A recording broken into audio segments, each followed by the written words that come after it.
What is up, guys? Welcome to a special edition of Tuxedo Time Podcast Edition. I was just going to say welcome back, but we've never actually had this done before. We've never done this before. No, we've never done this. This is our first podcast together. And if you could see us right now, this is ridiculous. Let me just take a picture so people can just see the setup. Just 1 second. I'm going to remove my headphones. Okay, remove. I'm going to just take a... She's removing her headphones. She's pulling the phone up. She has snapped the photo of me with my ninja screen, my ninja pop screen made out of... Is this your pantyhose? The one pair of pantyhose that I never wear because I don't wear dresses. Stretched over a hanger in a reflector holder, connected to a boom arm, which is connected to a light stand, and we are using our video mics. Yes. This is like the definition of what is it, shitty gear rigs or whatever it's called? Shitty rigs? I think it's an Instagram account. Yeah.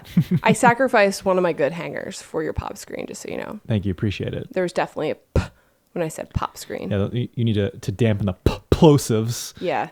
Okay, so we've been making YouTube videos for 3 or 4 years, and this is the first time that you and I have ever even considered really doing a podcast together. We've been on other people's podcasts before. We've been on OPP. OPP, Other people's podcasts. We've definitely been on OPP. We kind of had a podcast, which was not really. It was called Creatively Committed. It was kind of like a YouTube series / Facebook Live / we turned it into a podcast that was a huge failure because we did 3 episodes and then stopped. Well, it was you interviewing people who are in the creative space, right? Right, yeah. Which is difficult because everybody's got their own busy lives, including you. So it's ironic that it was called Creatively Committed and we did 3 episodes, or you did 3 episodes. Yeah, I was definitely not committed. It's shameful. I know it is. It wasn't really sustainable, to be honest. We live in Buffalo. So we're around creators and it's easy to access creators, but everybody is busy and it's kind of hard to schedule those, interviews and sit down and do a whole live thing. And you're doing a live show, but then you're doing a video as well. So you have cameras rolling and then you have to take that audio and make it into a podcast. It was a lot of things to do for one person, and you work full time. So correct. It's first of all, you and I have to do it together to really make it work. Or else... There's no cameras rolling here, is there? No. So, okay, here's the thing. People would not be able to take us seriously right now. No, they wouldn't. No, I know. Well, okay, so here's the thing. We were going to make this into a video podcast, but I thought it would be more sustainable if it was an audio-only podcast. We won't rule it out in the future. No, I mean, maybe later on, but we'll start slow. Start with this shitty rig setup that we have going right now. Let us know how it sounds, because this is really, really... shall we say, I have no word for it. Sketchy as fuck. Yeah, that's probably a... Have we decided that we can swear on this podcast and not You beep can say it whatever out? you want. I beep out my fucks all the time. I've already said it 5 times. I'm going to stop. But I beep them out on the YouTube all the time. You wash your mouth out with soap. Has you ever had that done before? I don't think so. I'd have when I was a kid. Anyway, but moving on, let's talk about Tuxedo Time for a second, because obviously this is our first episode, so we're probably going to have a lot of new people listening to this. I don't know why anybody will click on the Tuxedo Time title, but if you know, you know. Yeah, this is not going to attract any listeners outside of our normal base of people on YouTube. No, this is very our niche, our people specific. That's okay. A little nugget for you guys. Yeah, so Tuxedo Time is basically, it started as a time where we just got together and wore our shittiest clothes, jogging pants, sweatpants, and, we'd sit down and watch a movie, or after a busy day, it was all right, it's tuxedo time, take off the real clothes, put on the sweatpants, and then we hang. We'd be chilling. I'm just peering over my pop screen here and checking out your attire. You got a little tuxedo going on there, a little black on black action. Listen, I'm wearing a tuxedo. On brand. Yes, and you were also wearing black on gray, which is on brand, besides those red headphones you have on. Atrocious. You set this up. I know. I didn't have a head. Listen, this setup is not for real. Next time, everything will be black. It's fine. But I am a little disappointed because those are nice pants. These are my tuxedo pants. The definition of tuxedo time is sweatpants. Moving on. Okay. Yeah. So tuxedo time basically started as our hanging out jogging pants, and then it became a segment on our YouTube channel. It leached into our YouTube channel. It did. Yeah. Well, it was kind of an opportunity for us to have a sit down in front of the camera and talk to you guys moment. And we wanted to keep it real because who likes wearing real pants? Not me. Chris is raising his hand. Fun fact, Chris used to be a fashion Instagrammer. In another life. Things have changed. now said Tuxedo Time podcast this year, and what are we going to be talking about? Like, what is the niche? There's no niche of this podcast. I think it's going to be the exact same as our YouTube channel. There's no niche. Random We'll shit. talk about whatever we're into, and that's it. Loosely photography, camera related, creative life related. Just because we're in that realm. Just because we're in that, yeah, that's kind of our life. What's happening over there? My pop screen is attached to me, and I'm moving, and it's moving. Jesus. All right. I'm gonna slowly remove. It's the leg. It's it's the Panteo's leg. It's like, but it's deflated because no one's wearing it. Obviously, there's no leg in it. So it's just a string, and it's like a multi-leg sea really creature weird. wrapped around me right now. To do for Monday, get a legit pop screen. So I think this is kind of like the perfect example of just trying to make it work with what you got. I think that's definitely a good sentiment. Sorry, go ahead. We've made shitty rigs in the past before. Hell yes. Including a full lighting kit out of Home Depot fluoro lights and work lights, and you shot a music video. Link into the show notes. Is that how we say it? Am I doing show notes? Oh my god, yeah. Am I podcasting right? Yeah. So I'm actually link in the description box below. I mean the show notes. Oh yeah, show notes. BeckyandChris.com/podcast. Hopefully, I'll dub that over if that's not the URL. Yeah, we wanted to start this podcast, and we had all these intentions of like building a podcast room and getting the proper setup, and then we're like, well, maybe we should try recording some first, to see if it's sustainable and if people like it and if it works, or maybe you hate sitting in a room with me talking to me for however long this podcast ends up being, and then I'm gonna cry. But then we're just like, shag it. We have 2 mics. They're not podcasting mics. We've got the Rode Video Micro, which I'm using. I think that's the big misconception, because I mean, any audio file is probably going to listen to me like, oh, that doesn't sound very good. Right. But most of the video people, they don't really have that, discerning taste in audio.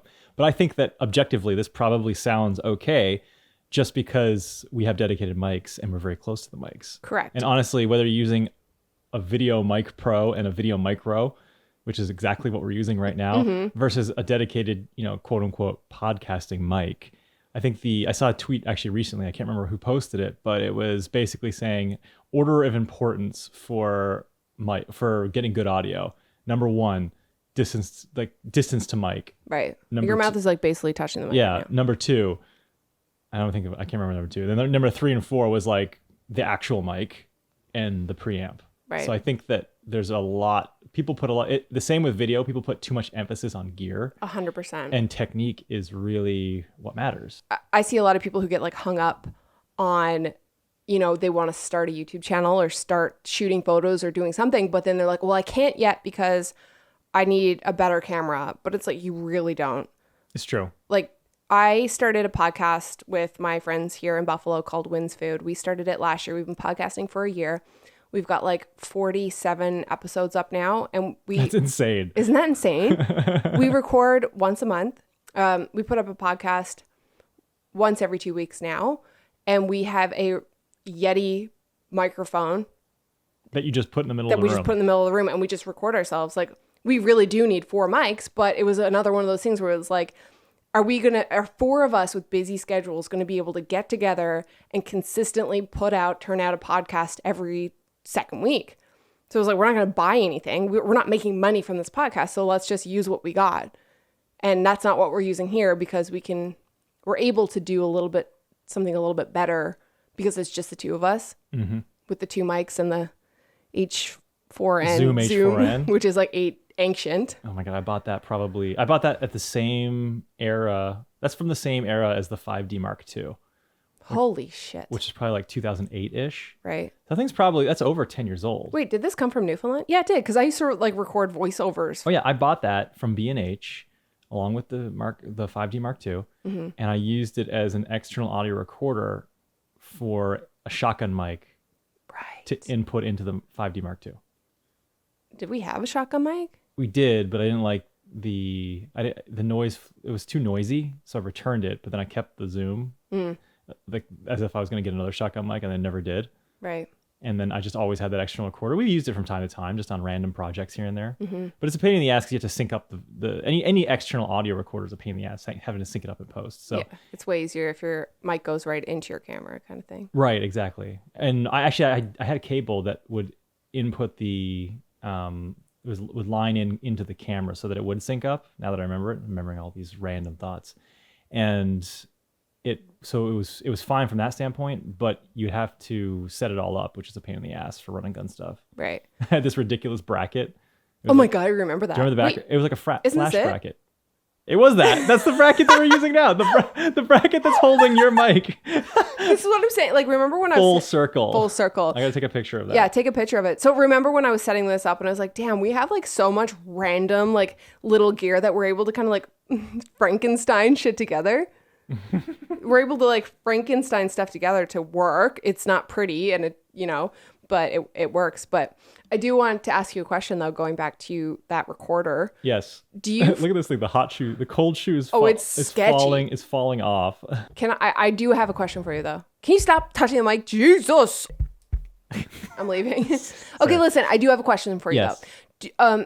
You're talking about the H4N and you were talking about you didn't like the noise floor of the shotgun mic that you had. Yep. Do you find that making YouTube videos has kind of ruined your anal attention to detail? Because I remember when we were doing like commercial projects before we started our YouTube channel and we were very much like perfect lighting, perfect shot, perfect focus. The audio has to be flawless. And now it's just like run and gun, mic on top of the camera, whatever camera is the best camera. Like, how do you think it's kind of ruined that for you? No, it's actually made me be able to bite the bullet and just put something out, which I couldn't do before. Right. But even then, you can still see that old habits die hard, because if you give me the camera to shoot some shots, or just, even just like a random B-roll shot, you'll know that I shot it because like, there's like 5 takes or 50 takes. Yeah, of the same. It's like one blade of grass and it's like 10 shots and they all look very similar. But that also comes back to you not editing the videos too. So That's true. You don't go through them. So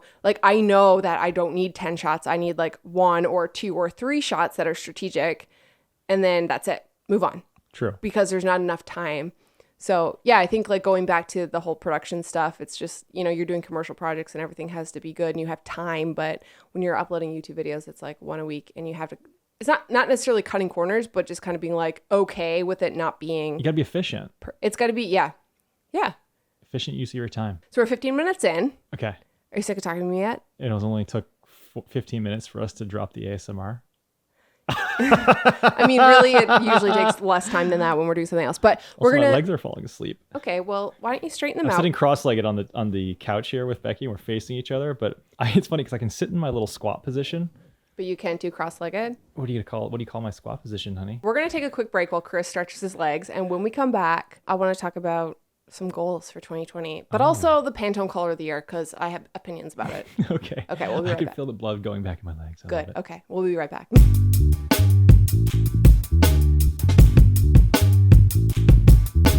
Welcome back to the podcast. What? Oh, this is gonna take some getting used to. Oh God, yes. I know. The first time I started recording with When's Food, I was just like, okay, don't forget to hit the like button and subscribe. And hit the bell so you can notify when we post new videos. We'll see you on the... Nope. We won't. This is You audio. will not see us. Okay, so it's 2020. You'll hear us on the next episode. Yeah. Yeah, it's 2020. I can't believe it's basically been a decade since, well, first of all, it's been a decade since you and I started a screen printing studio, and that like basically hustle to get here screen printing studio, that was like 2010. Yep. And now it's 2020. 10 years later, a lot has changed. Isn't that crazy? I was pushing squeegees 10 years ago. Yeah, you were also in med school 10 years ago. That's so funny. One of my friends on Facebook, because I would do all the t-shirts for each incoming medical school class. I remember. And I remember someone posted a photo, I think of their kid wearing their medical school, whatever it's called, orientation t-shirt. Right. Was it the chest x-ray one? No, it was one where there was a pocket with an otoscope or an ophthalmoscope sticking out of the pocket. And then on the pocket, it said like MUNMED orientation 2010, I guess, or whatever. And then they had a stethoscope like printed around the neck. Yeah. So it was like a pocket on one side and stethoscope come down the other side. But I realized that the other side of the stethoscope wasn't there. What? I only put the bell of the part that you listen, the bell of the stethoscope coming down, but there was no like earpieces on the other side, is it? Because it was supposed to be like draped around your neck. Maybe it was just draped around your shoulder. That's stupid. What was I thinking? I don't know. Did you design it or did I? I think I designed it. Well, I'm pretty sure I designed it. You're a noob. I'm sure I drew it and then just like took a picture of it because I didn't own a scanner. Talking about using gear that you don't have. God. Yeah. Anyway. Gosh, we had like a studio downtown St. John's 10 years ago. Yep. And not many people know that. I know. That's like a totally different part of our life. Yep.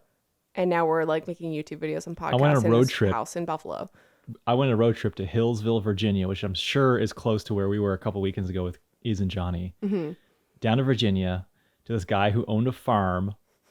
He let us. We got there in the afternoon. He had a basement chock full of screen printing studio. Wasn't there like a snake skin on There was. We had a big like 18-foot U-Haul or whatever like the big one was. Mm-hmm. And we Mom's were just, attic. Yeah, Mom's attic. We filled Mom's attic to the brim. We filled up. We spent the whole afternoon loading in, and there was still like tons of stuff left. And we're like, oh my god, it's getting dark. He's like, oh, you can just stay at our house. So we went in his house, and it was like from another world. There was a rattlesnake skin. I mean, the house was actually filthy. Oh, but poor guy. I feel bad if he ever listens to this, but it was absolutely filthy. Rattlesnake skin on the carpet. The carpet was like, well, didn't you like thick sleep shag on the carpet. floor? No, I slept in bunk beds. Okay. But I was like, oh my god, like you're gonna die tonight. I'm pretty sure there's a rattlesnake that's just like slithering around this house somewhere. You like wake up and there's a fucking rattlesnake like sitting on your chest, like about to eat. Like Are they poisonous? I have no idea if it was a rattlesnake or not. I'm just that's the only kind of snake that I thought of. But there's a snake skin there. It was disgusting. Anyway, Ew. We woke up the next morning, loaded the thing, finished the load up, had our bikes in the back. So we shipped our bikes down. It was me and my buddy Beats, who rides BMX with me, and we road tripped from Hillsville, Virginia, back to St. John's, Newfoundland, hitting skate parks on the way like old times. Because you were riding BMX back then. No, I hadn't ridden BMX in a long time.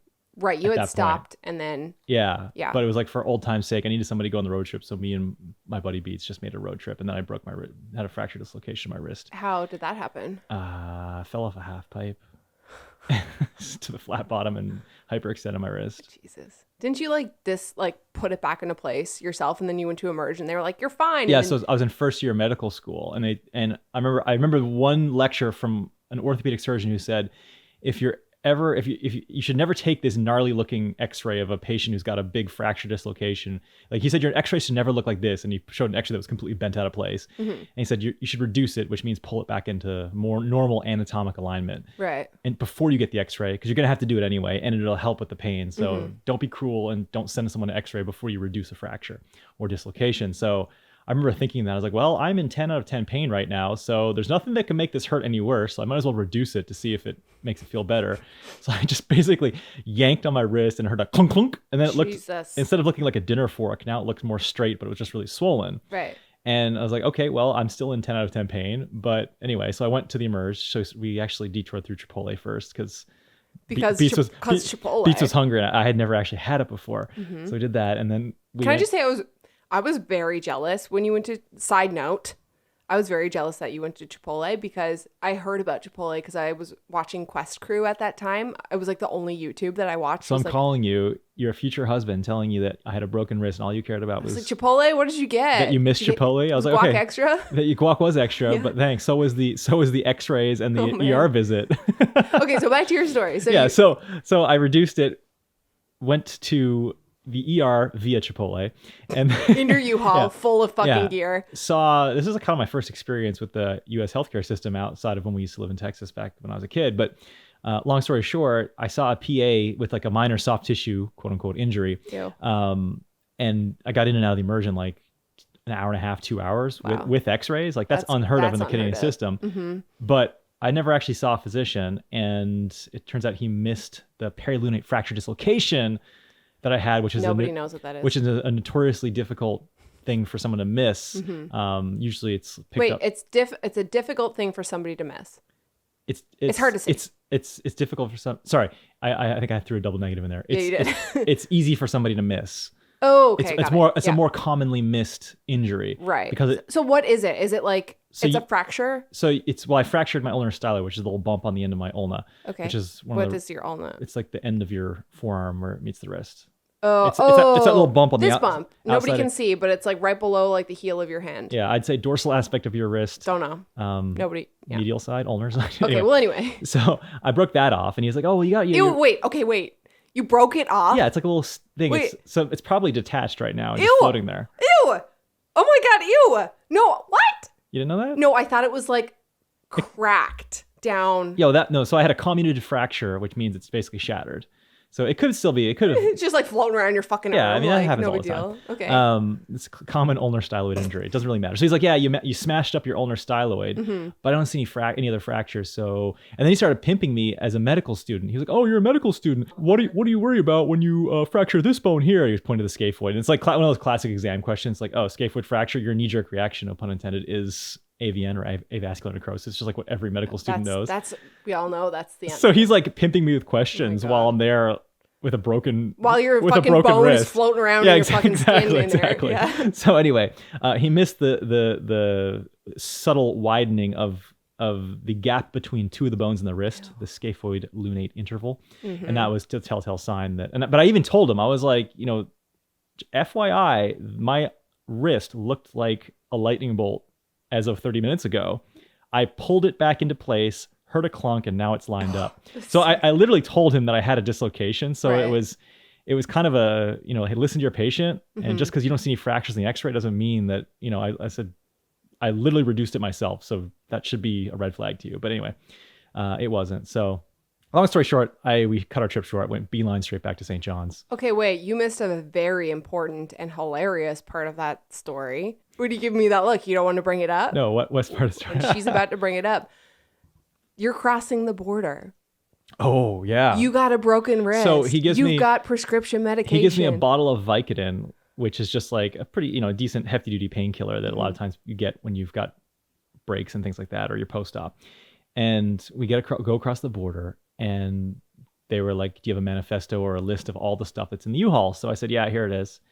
And he looked in the back, and he's like, okay, he randomly searched my belongings. And I had declared everything, but I had forgotten that I had shipped one box of ink. It was like, it was like $100. That's all it fucking takes. For like a $12,000 screen printing studio. It was like $100 worth of ink. And I forgot that I had shipped it back to this person's address to take it with us across the border, just so I can have it all in one loop. Because I think the ink manufacturer was like in that state or something. So anyway, he finds this receipt in my backpack saying, you didn't declare this ink. And I was like, oh, I'm sorry. I totally forgot. Look, it's like $100. He was like, everything out of the U-Haul. So I'm here with a broken wrist trying to move a like 600-pound printing press, 400-pound conveyor belt, 54-inch wide conveyor belt dryer, hundreds of pounds of ink, screens, everything. And then he pulls out the prescription meds. Like, I have a prescription for that. My fucking arm's broken. Yeah, I know. Right? It's like he probably thought this was like a big sham thing. He's like, yeah, a fake cast on, fake bottle of drugs, just to smuggle a $100 box of screen printing inks across the border. So weren't you there for like 12 hours or something? We were there for, I think, 9 hours, 8 or 9 hours. This is what I'm picturing. Okay, let me paint this picture. Tell me if I'm accurate. You're pulled up. It's blazing fucking hot because I know it was July because it was like my birthday and you got home at midnight. I think we were pulled into like this garage type area. It wasn't like inside, but it was underneath an overhang. Oh, I was never like picturing. I was picturing it like a parking lot, blazing sun. No. We were under a pavilion. Just like, okay, splayed out on the thing. You're struggling. You're it was all splayed out. Your like wrist wrap is like billowing in the wind. Yeah, that's kind of accurate. Truth be told, Beats did most of it. And I think the customs guy did help. I was like, look, guys, if you want all this shit out of the U-Haul, that's fine, but you're going to have to help. Check out a perilunate fracture dislocation. Well, that part I didn't know I did. Right. So you ended up having surgery on your wrist. I did, yeah. So when I got back, the PA had told me, oh, when you get back to Canada, just go see an orthopedic surgeon and have them kind of just close the loop with your orthopedic surgeon. And so it's funny because people shit on the U.S. system that, oh, you didn't see a physician, you saw a PA, and therefore they missed this injury, and maybe in a full-fledged emerge doc would have seen this, and therefore, you wouldn't have had this miss.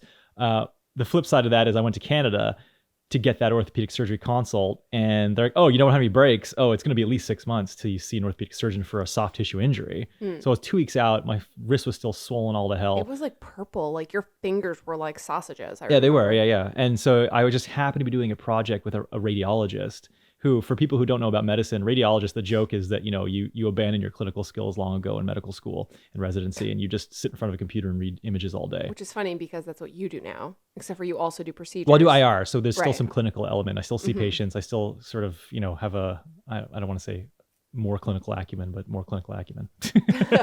But anyway, so it wasn't until I saw a radiologist who I was doing a project with who said, oh, what happened to your wrist? And before, so I went and saw my family doctor who had someone locuming, someone filling in for him, sort of like a substitute. And they were like, oh, you just need a referral to ortho? Okay, here's your referral script. They filled it out, sent it in. It took like 2 seconds. Like, oh, you don't need to examine my wrist and look at it? No, it's fine. You just need a referral. I was like, okay. So, it's classic, like overworked, cutting corners, not examining patient. And as a first year medical student where you're doing like hour-long examinations of patients, I was like, this is blasphemous. So I went and saw the radiologist and he was like, oh, well, let me take a look at it. And I was like, how long ago was it? I was like, oh, it was 2 weeks ago. He's like, well, let me take a look at it. It was the radiologist out of all people, total irony, that actually asked to see my wrist, examine me. He's like, yeah, something doesn't look right. 2 weeks out, you're still really swollen. I think you need to see someone sooner. And he asked if I had my x-rays with me. I didn't because they were on a disc at home. He's like, well, nonetheless, just I can get you in. Let me call my buddy who just happens to be, he had a friend that was an orthopedic surgeon. So he called him. I was like, hey, I got a med student here who's messed his wrist up. Do you mind just seeing him? And he was told to follow up with an orthopedic surgeon when he got home. Yeah, sure. Send him to clinic tomorrow morning. He has to come before clinic because I want to fit him in, before the clinic gets really busy. So I showed up at 7 a.m. I think he saw me, first patient of the day. He was like, I took my x-rays in. He's like, yep, see, you have a widening of your scaphoid interval, which means you basically ripped out all the ligaments in your wrist. Ew. Okay. And we needed to repair them. Ideally, within 3 weeks, you're going to have long-term arthritis and very poor range of motion. That's scary. So he's like, I have an elective hip replacement tomorrow. I can bump. And I'm going to put you in the OR in that slot. So it was literally saw my radiologist buddy on Tuesday, clinic Wednesday, OR Thursday. Wow. So I credit my interventional radiology career, which is using wires and catheters, to Dr. Paul John, who was... Oh, it was Dr. John? It was Dr. John. That's nice. Who was a mentor, I guess is a mentor of mine. And he's the one who actually saved my IR career, because I would not be able to move my wrist probably more than a few degrees if he didn't pick that up. Holy shit. That's Dr. John in Newfoundland, not the Dr. John you work with currently. Correct. Dr. John as in the Asian Jeon. Yeah. Wow, that's so crazy, hey? Yeah. Yeah, and like such a full circle, like basically 10 years ago, breaking your wrist, Dr. John catches your thing, you have surgery, and now here you are doing IR and using my wrist every day. Using your wrist every day. I mean, what profession wouldn't you use your wrist, really? No, but you had like very fine like motor skills when you're doing your procedures. Like, I mean, I use my wrist every day on the computer, but it's like I don't need to have like perfectly precise movements, whereas like you really, like, that scar is no joke. It's a pretty decent scar. Anyway, I think we've spent 20 minutes or so on this story. That was an interesting story. But yeah, so like 10 years, yeah, so lots of things have changed in 10 years, but it is 2020. Do you have, and I know, I want to talk about goals for a second because I find setting goals really important. I know you have like life goals and you don't really normally set like yearly goals, but do you have anything like for 2020 that big, you want to do or that you want to change? Or I don't know, because I've pretty much accomplished all the goals I want to accomplish in life. Everything is just like icing on the cake for you at this point. Yeah, I survived into my 30s as a kid who was, again, riding BMX, breaking their wrist, almost, temporarily paralyzing myself back as a kid. Oh, fuck. I remember that. That was terrifying. Yeah, won't get into that story, but basically smacked my neck off a handrail and temporarily paralyzed myself. Your sister told me you had a broken leg. She had no idea what was going on. No. Well, she's only baby. Yeah. But anyway, yeah. So I'm surprised. Looking back on it now, I had a crazy childhood. Surprised that I survived it. Yeah. I honestly am surprised you didn't end up with worse breaks or worse, like a head injury or something. I mean, yeah. You Anyway, did always wear your helmet, so. Still alive. There you go. That's all you can ask for. What are your goals? I actually wrote them down. I like to write my goals down every year. Not like I like to write small goals that are easy to accomplish, because sometimes we have these like huge, big, life-altering goals that we want to accomplish. Nothing more satisfying than ticking off a checklist. It's so good. Sometimes I'll add things to my checklist just so I can tick them off. Yes, agreed. It's like, just finished that task. Wait a second, it wasn't on my list. Add it to the list. Truck. I've totally done that before. But so I like to set like small ones that I know that are easy to get, because sometimes if you set these big ones and don't complete them, it's kind of like discouraging. But for this year, I have things like I want to do. Like I think my goal for this year would be I'd like to create another YouTube series of some type. I know we've kind of talked about a couple of ideas. So one of those would that series perhaps pertain to icebergs? Potentially. Or is that confidential information that we're going to have to edit out? Oh, it might be. Would that series also pertain to a home renovation? Oh, yeah, that too. Is that something we're going to have to bleep out? I don't know. We can tease it on this. Only the hardcores who are actually listening to this podcast will know. I also would like to submit a film to Bufferfest. Oh, that's a great goal. Yeah. I don't know if I'm going to do it, but I wanted to do it 2 years ago when we moved, but I couldn't go back to Canada because my green card thing was in process. Or lack thereof. Yeah. So, and then this year I didn't even think of it. It kind of just like came and it was like Bufferfest, and then I didn't. I think I want to like incorporate a more healthy lifestyle into my like daily. So like a better work-life balance for sure. I feel like I haven't been the best boss to myself over the last couple of months. And it's kind of like, this balance of, hustling and trying to grow your business, but then also self-care. So I think setting like my goal is to set better boundaries for myself in terms of like my work and then like my outside of work stuff. You're not a believer of the hustle culture? Oh God, I feel like we could do like a full podcast on that, even a video. But no, I don't believe in the hustle culture. I have to sleep 8 hours or else I cannot function. I need my breaks. Like I feel like the hustle culture is like over harvesting the grapes analogy, you know? So we went to a vineyard. We took our parents to a vineyard for a wine tasting, but neither one of us drink. So it was basically just for our parents. But I found it really interesting because they talked about the vineyard itself, but also how it, harvesting grapes works. And they were talking about, we can harvest the grapes to this degree, but we're only cutting into our what do you say? Cutting into our yield next year, because if you over harvest the grapes, then you'll cut it. It's not good for the plants, and then they won't produce as much next year. So it's not a sustainable activity. I was like, oh my God, there's so many. That's such an analogy for life. Yeah, there's so many parallels. Whether it be 100%. Doing sponsored content for your audience, if you just keep shoving products down their throat, people are gonna say, okay, you guys are just in it to sell shit to us. And so that's why we try to only do partnerships with brands that we actually believe in. Right. I don't think there's anything wrong with people doing partnerships. I mean, you have to make a living somehow. It's true, yeah. But I do think that it's easy to overdo. It is. And it's very easy to do it in a way that comes off as inauthentic. Definitely. And especially for a channel like ours where we built our subscriber base. Like we didn't monetize till after 100K because we couldn't. Yeah, and we'll talk about that in a separate podcast because there's so many details on why we couldn't do that. So it's like that, over harvesting your grapes. If you oversell it, then you're just going to hurt yourself in the long run. Yeah. And I think that goes with creativity as well. I think if you over harvest and you're trying to push out like creative content constantly, you just end up over harvesting our ideas, over harvesting motivation. And then you kind of start to get burnt out. And then there becomes this like almost resentment. Like this happened to me when I was freelancing. I worked so much. Didn't it happen to you when you had your first job with a marketing agency? Yes, it did. I hated graphic design after that job. I was working like a full-time job at a marketing company, 9 to 5. And somehow by the end of my career there, I was working till like 7, 8, 9, 10 o'clock at night and not getting paid extra. And it was like every night, or they expected me to come in on the weekends to like finish. Because you were salaried. Because I was salaried and I worked fast. So they kind of like overworked me to the point where I was like, they took advantage of you. They did. Yeah, I think so. And it was to the point where like I was like, I don't like this anymore. This is not what I thought graphic design was. And I was fiercely passionate about, how much I loved, because I wanted to go to school for photography and ended up going to design school because it was local, and fell in love with it. And that's what I wanted to do. And I think that the marketing company job kind of ruined it for me a little bit. But same thing with turning photography into my career. When I was freelancing, I was at a point where I didn't want to touch my camera for a long time. You stopped taking photos for yourself and photos for fun. Yeah. And I think that was like a definitely over harvesting the grapes moment as well.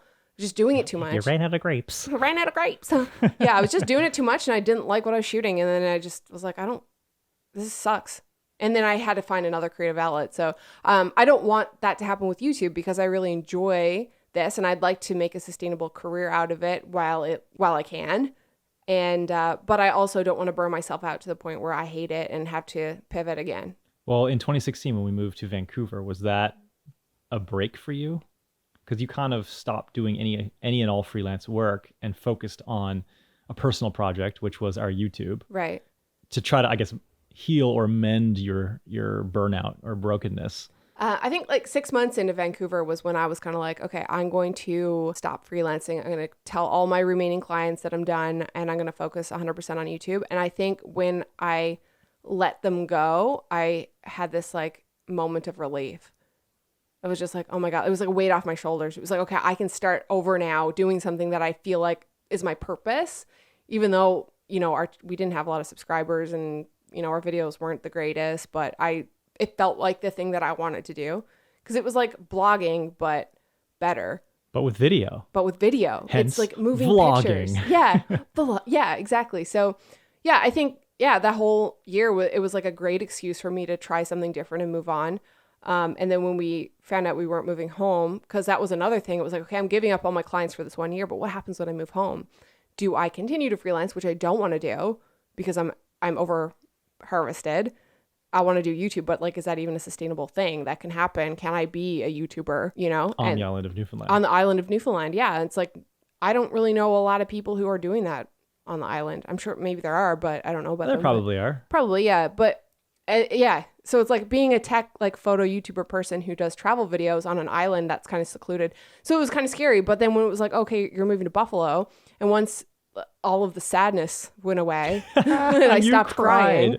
You cried so hard. God, I cried. At the prospect of moving to Buffalo, New York. I cried at the prospect of moving to Buffalo, New York. I had so much anxiety over the unknowns of life, you know? But you know what? Career changes and losing jobs, relocating, going somewhere where you don't know anybody. It's so scary. It is, but it's actually a very common thing to have happen to, I mean, most people will have that happen to them. Right. I think Newfoundland's a bit of a bubble because it's a very small town, or sorry, I should say hometown mentality, where a lot of people, they finish school, they go to school at you know, locally at Memorial University, they stay in town to work, to have their job, and they just are always around their parents, you know, and that's fine, but it's a very small town mentality. Definitely, yeah. Whereas in the US, it's like, it's natural to, like my mom was saying when I was 9 years old, my mom said, Chris, you're halfway there. She said, halfway to where, Mom? Halfway to leaving me. I was like, Mom, I'm never going to leave you. And she was like, get the fuck out when you're 18. Yeah, exactly, right. Yeah, when I was 26 and just... And I was like, come on, Chris, it's time to move out of mother's basement. It's like, but this is free. Yeah.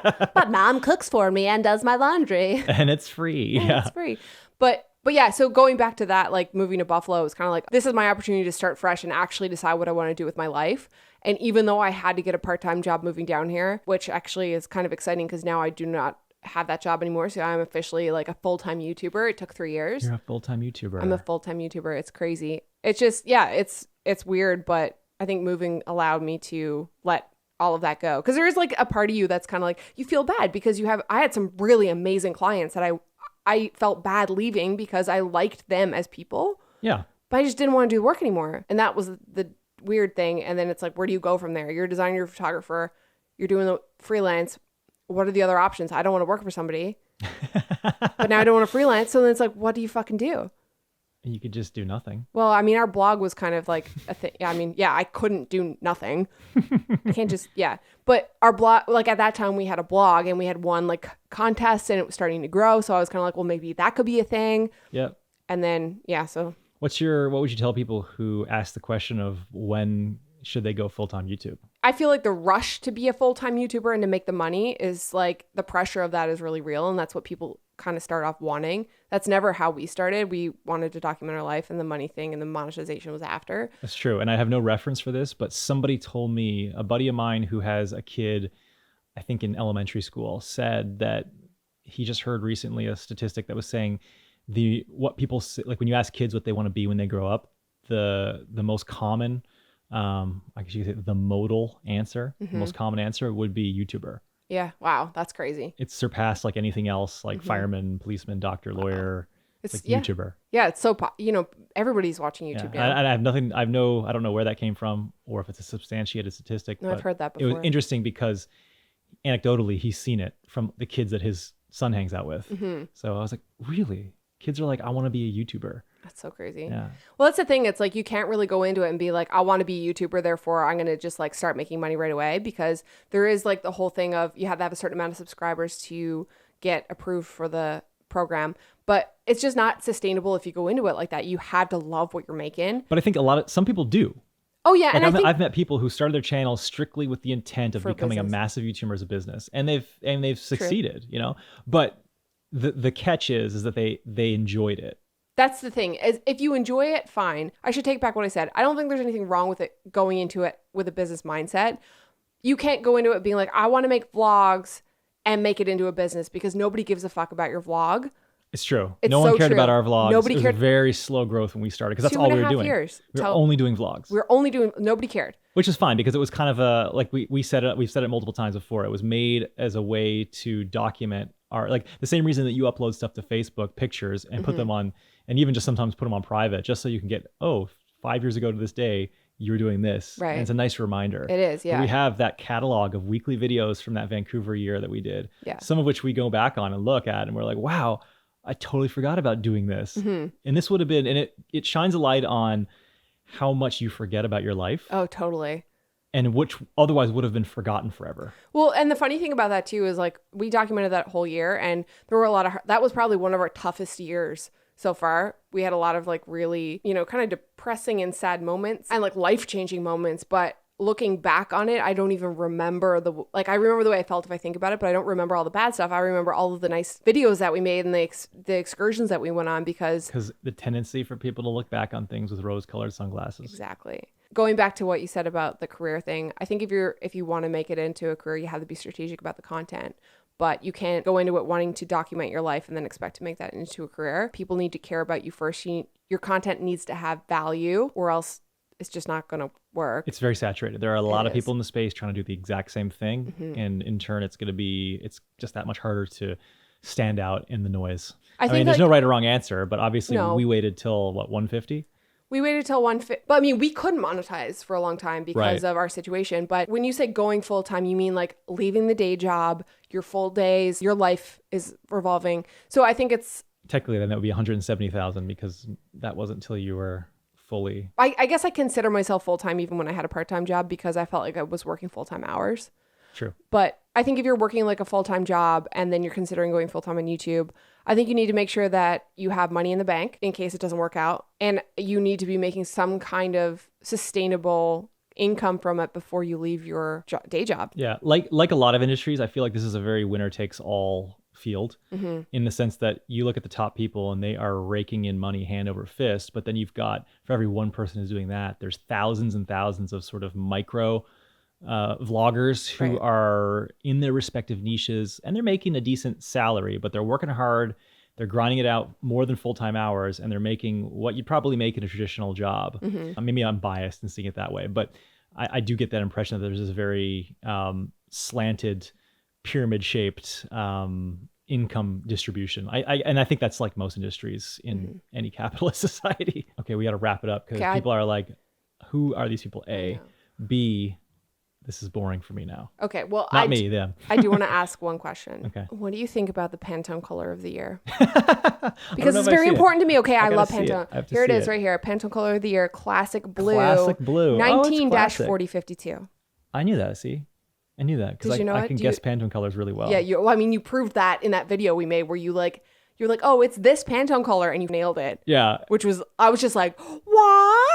And so half that was luck, but I kind of knew the deck went sort of like a rainbow. And I knew that 319 was your favorite, which is seafoam green. Yeah. So I was like, well, if 319 is seafoam green, 372 or whatever it was must be sort of like a truer green color, lime green. And you nailed it. And it was perfectly right. You're right. But it's funny that that's my favorite Pantone color, because all of our house and Instagram feed and everything is like basically monotone. Yeah, now I do love a good. Now your favorite Pantone. Pantone. the Pantone boat. Yeah. Do you like it? Yeah. It's basically like the color of my hair for the last 5 years. It has been. I mean, I was thinking more like all American. Oh, yeah, okay. Classic blue, like red, white, and blue, stars and stripes. Right. It kind of reminds me of like nighttime sky. Oh, say can you see? See, this is the moment on YouTube where I would just like zoom into my face. Okay. Now that we're living in America. Okay, so you have no opinions. You like it. It is. Yeah, I mean, whatever. All right. Well, I guess we should wrap this up. Hope you guys liked listening to this special edition of Tuxedo Time podcast edition. What do people usually say? Because I mean, we have our spiel for Wins Food, but what is it like if you like the video? No, that's our YouTube. I don't even think we need one. But anyway, do the things. If you like it, leave a comment. Let us know if you like it. Find us on the social channels. At Becki and Chris. Tweet us. Let us know on the Twitter if you like it, if you want to hear more. And we're probably going to be posting these twice a month. So probably the first week and the third week. All right. Well, thanks for listening. If you made it this far, we'll see you on the next one.